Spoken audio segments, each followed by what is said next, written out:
The first few times always hurt. It's terrible, I know, but you have to endure. It will get easier. That's what Mama said once it was over. I turned 18 in August. There was no big celebration, no party, no friends, and no presents. Instead, Mama told me it was time for me to learn how to provide for myself. I was terribly afraid. Please, Mama, don't make me do it. I can't. I pleaded with her as the tears streamed down my cheeks. It's wrong. I told her over and over again. Mama ignored it all. There's no other way, dear, she said in a soft, caring voice. With that, she led me to the bedroom in which a young man was waiting for me. He looked nice enough, but I could smell the alcohol on his breath. The moment he saw me, his glassy eyes turned hungry. A smile showed on his face, but it wasn't friendly. Instead, it was ripe with anticipation. It looked almost like the grin of a predator before he devoured his prey. Mama told me it was time. I cried again, told her there was no way I could do it, but my pleas fell on deaf ears. You don't have to worry about a thing, dear. Everything's going to be fine. It will all be over quickly. It only hurts the first few times. Oh, how right she was. It hurt. Even now I think back to all the screaming, the pain, the way he beat and hit me. Worst of all was the blood. There was so much of it.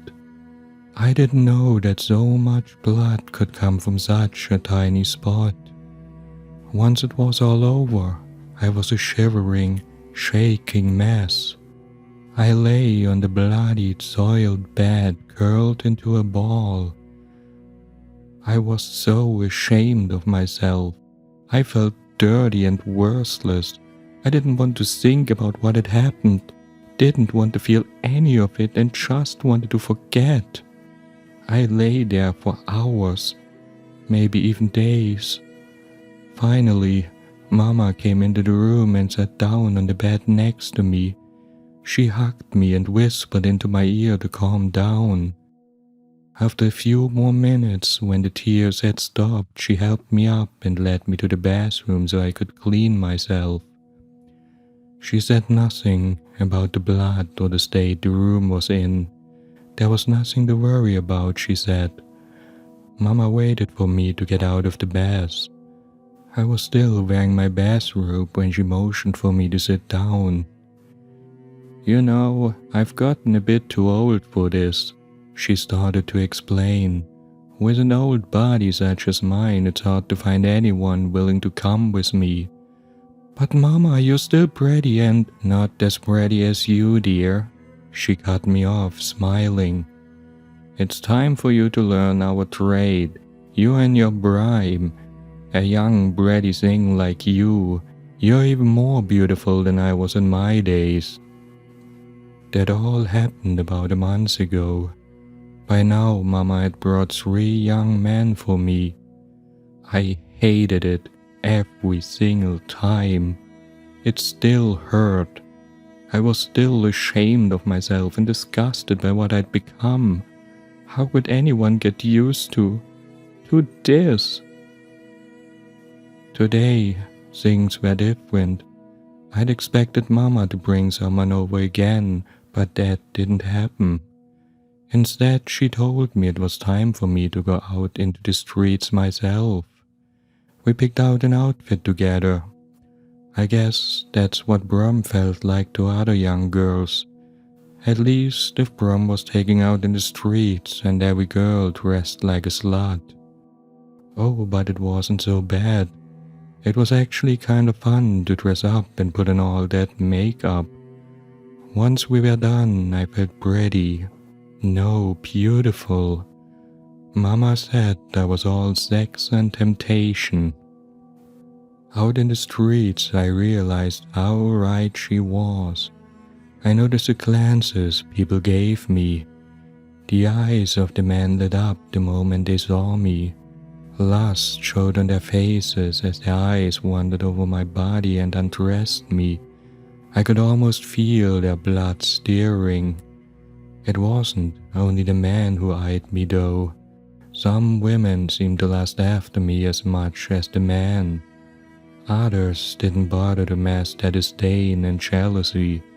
Multiple times I heard the word slut and whore. The worst ones were those out in the streets with me. I could see their rage and hatred. I was young and pretty while most of them looked as old as Mama. They were old, shriveled up things with sagging skin and empty eyes, packed tightly into fancy second-rate clothing. Thankfully, I didn't have to wait long before a man approached me. He was older than me. I saw the first signs of a receding hairline, the growing gut and the first wrinkles on his face. He was shy and awkward but friendly enough. Before I could so much as say a word, I whispered those sweet dreams Mama had taught me into his ears. As I led him back along the street, I was strong and confident on the outside, but inside I was as afraid and awkward as he was. It took only 5 minutes before we reached the alleyway that led to the small apartment Mama and I lived in.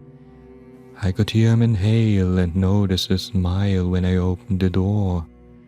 The moment we entered, Mama looked up from the living room and smiled at us. "You're back so soon, dear." I smiled back at her and nodded. "It's fine, don't worry about her," I whispered into his ear. For a few moments he stared at Mama, most likely wondering what was going on. Once his eyes wandered back to my body, he seemed to have already forgotten about her. I took his hand and led him to my room. Mama had filled it with flower petals and candles. It was beautiful. The two of us stepped inside and he sat down on the bed looking at me. "So, how are you?" He started, but I put a finger against his lips. "I'm going to freshen up a bit. You wait right here," I said in my most sensual voice. I noticed how red his face was as he looked at me.